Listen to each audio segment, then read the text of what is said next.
Call for a moratorium on oil and gas exploration in the Gulf of St. Lawrence.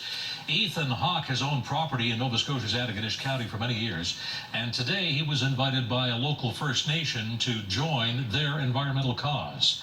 He has been speaking today with CTV's Dan McIntosh.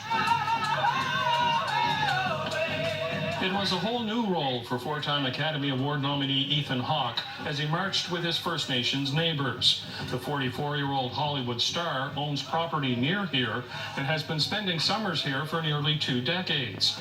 When the people of Bakangek First Nation asked him to join their cause against offshore oil exploration, he felt honored. I trust this community here to look after the land better than I do the oil companies, so I think we should give them just as loud a voice. A traditional Mi'kmaq water ceremony was held, honoring their relationship with the water, fish, the land, and their resources. Is considering plans for underwater drilling about 120 kilometers off Cape Breton.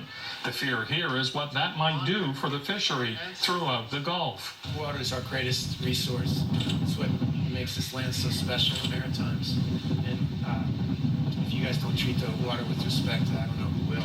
Organizers admit the star power of Ethan Hawke is a good way to get attention. It just escalates and elevates our issue to a level that we could really never achieve on our own. And what they'd like to achieve is a 12-year moratorium on oil exploration. It's a cautionary approach. It shouldn't be a race for oil. It should be a cautionary approach. Let's protect the Gulf.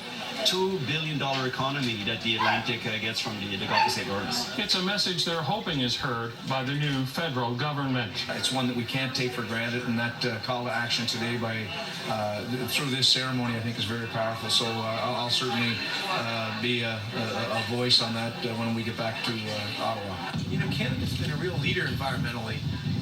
For the U.S., you know, we always look to Canada as doing things the right way, and I don't want them to stop playing that role. Organizers say the recent election has created a sea of red here in Atlantic Canada. They're hoping it also represents a sea of change. Dan McIntosh, CTV News, Bakangek First Nation.